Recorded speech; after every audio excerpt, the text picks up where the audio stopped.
Hello दोस्तों, आज हम इस कहानी का तीसरा भाग सुनेंगे। अधूरी मोहब्बत का जहर, भाग 3। सुबह का समय था। मल्होत्रा हवेली की आंगन में हल्की धूप उतर रही थी, लेकिन उस घर की दीवारों के बीच एक ऐसा तूफान पल रहा था जिसकी आहट किसी को सुनाई नहीं दे रही थी। प्रांजल अब पहले से ज्यादा कमजोर हो चुकी थी। उसके चेहरे की मुस्कान वही थी, लेकिन शरीर उसका साथ छोड़ने लगा था। वह अक्सर अकेले में दर्द से कराह उठती, फिर चेहरे पर पानी के छींटे मारकर ऐसे बाहर आ जाती जैसे कुछ हुआ ही ना हो। उधर रिया की साजिशें भी तेज होती जा रही थीं। उसे एहसास हो चुका था कि प्रिंस उससे प्रेम नहीं करता, वह सिर्फ अपनी पत्नी से दूरी बनाए रखने की कोशिश कर रहा है। लेकिन रिया को प्रिंस की दौलत चाहिए थी। उसने तय कर लिया था कि अब वह ऐसा खेल खेलेगी जिसमें प्रांजल हमेशा के लिए प्रिंस की जिंदगी से निकल जाए। एक दिन उसने जानबूझकर प्रिंस को फोन किया। प्रिंस, मैं तुमसे जरूरी बात करना चाहती हूँ। प्रिंस उसके साथ मीटिंग से निकल ही रहा था कि अचानक रिया उसकी कार के सामने आ गई। ब्रेक लगने की आवाज पूरे इलाके में गूंज उठी। रिया सड़क पर गिर गई और चीखने लगी। तभी लोग इकट्ठे हो गए। उसे तुरंत अस्पताल ले जाया गया। कुछ देर बाद डॉक्टर बाहर आए। मरीज को गंभीर चोट लगी है। एक किडनी बुरी तरह क्षतिग्रस्त हो गई है। रिया ने रोते हुए प्रिंस का हाथ पकड़ लिया। अगर कोई मुझे बचा सकता है तो सिर्फ तुम्हारी पत्नी। उसका ब्लड ग्रुप मेरे जैसा है। प्रिंस पूरी तरह उलझ चुका था।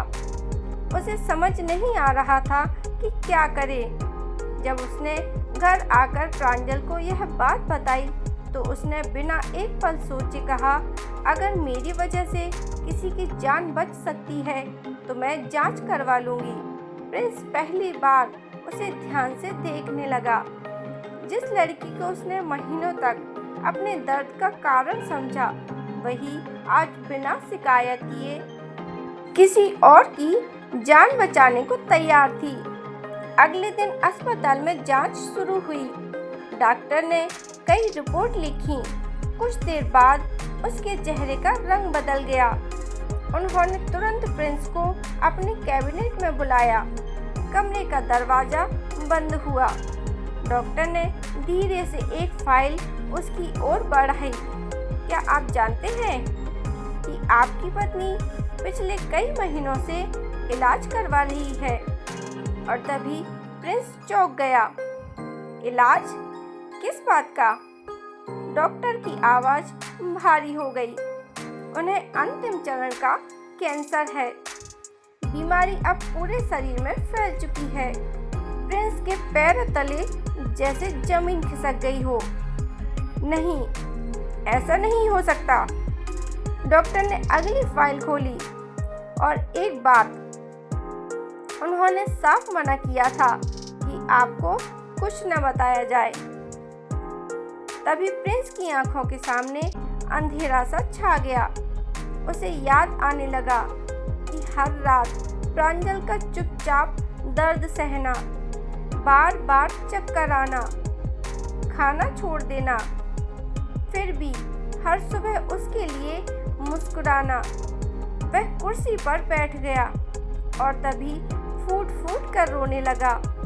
उसी समय डॉक्टर ने एक और सच बताया। जिस महिला का एक्सीडेंट हुआ है, उसकी चोटें उतनी गंभीर नहीं हैं जितनी की बताई गई थी। हमें कुछ मेडिकल दस्तावेजों में गड़बड़ी मिली है। तभी प्रिंस चौंककर खड़ा हो गया। जांच आगे बढ़ी तो अस्पताल के सीसीटीवी और सड़क के कैमरों की फुटेज सामने आ गई। सच देखकर सब हैरान रह गए। रिया ने खुद जानबूझकर कार के सामने छलांग लगाई थी और उसने डॉक्टर के एक कर्मचारी को पैसे देकर झूठी रिपोर्ट बनवाने की कोशिश की थी ताकि प्रांजल पर दबाव बनाया जा सके। सारी साजिश बेनकाब हो गई। रिया पुलिस के सामने टूट गई। रोते हुए उसने स्वीकार किया कि मैं प्रिंस की दौलत चाहती थी। मुझे लगा अगर प्रांजल रास्ते से हट जाएगी तो उसकी बात पूरी होने से पहले पुलिस उसे अपने साथ ले गई। लेकिन प्रिंस को अब किसी से कोई शिकायत नहीं थी। उसे सिर्फ अपनी प्रांजल के पास पहुंचना था। वह दौड़ता हुआ अस्पताल के उस कमरे में पहुंचा जहां प्रांजल खिड़की से बाहर बारिश देख रही थी। उसने पीछे मुड़कर मुस्कुराते हुए पूछा, रिया ठीक है? प्रिंस उसके सामने घुटनों के बल बैठ गया। उसने पहली बार बिना किसी झिझक के उसका हाथ अपने माथे से लगा लिया। मुझे माफ कर दो। और तभी प्रांजल की आंखें भर आईं। इतने साल बाद आज तुमने पहली बार मेरा हाथ ऐसे पकड़ा है। यह सुनते ही प्रिंस रो पड़ा। मैंने तुम्हें समझा ही नहीं। प्रांजल ने धीरे से कहा, तुम्हारा दर्द बहुत बड़ा था प्रिंस। नहीं, मेरा अहंकार बड़ा था। कुछ देर बाद प्रिंस ने कांपती आवाज में पूछा, एक बात सच सच बताओ, उस रात का एक्सीडेंट? और तभी यह सुनकर प्रांजल की आंखों से आंसू बह निकले। मेरी बहन की जान खतरे में थी। मैंने तुम्हें फ़ोन किया था लेकिन तुम शहर से बाहर थे। मम्मी जी और पापा जी अपनी मर्जी से निकले थे। मैं उन्हें रोक भी नहीं पाई। उस हादसे के बाद मैंने खुद को कभी माफ़ नहीं किया, लेकिन मैं कभी उनकी मौत की वजह नहीं थी। प्रिंस का सर शर्म से झुक गया। उसने अपनी माँ की आखिरी डायरी याद की। गुस्सा रिश्ता तोड़ता है। आज उसे हर शब्द का अर्थ समझ आ गया था। तभी उसने रोते हुए कहा, अगर हो सके तो मुझे फिर से अपना पति मान लेना। प्रांजल हल्की से मुस्कुराई। मैंने तुम्हें कभी छोड़ा ही कब था। उस दिन के बाद प्रिंस ने शहर शहर अस्पताल इलाज की कोशिश की। देश के बड़े डॉक्टरों से सलाह ली। हर उम्मीद का दरवाजा खटखटाया, लेकिन कभी कभी प्रेम भी समय को नहीं हरा पाता। और तभी कुछ दिनों बाद बारिश की वही शाम थी। प्रांजल अस्पताल के बिस्तर पर लेटी हुई थी और उसने धीरे से कहा, प्रिंस। और तभी प्रिंस ने पलटकर जवाब दिया, हाँ। रोना मत। तुम्हारे बिना कैसे रहूँगा? प्रांजल मुस्कुराई। जब भी किसी की मदद करोगे समझना मैं तुम्हारे साथ हूँ। और पापा का ख्याल रखना। और एक बात, उसने पूछा, क्या? खुद को कभी नफरत मत करना। इंसान गलती करता है, लेकिन सच्चा इंसान वही है जो उसे स्वीकार कर बदल जाए। और तभी प्रिंस ने उसका हाथ कसकर पकड़ लिया। मैं तुमसे बहुत प्यार करता हूँ, शायद जितना कभी कह नहीं पाया। प्रांजल की आंखों में खुशी के आंसू बह निकले। मुझे हमेशा पता था। इतना कहकर उसने धीरे धीरे अपनी आंखें बंद कर लीं।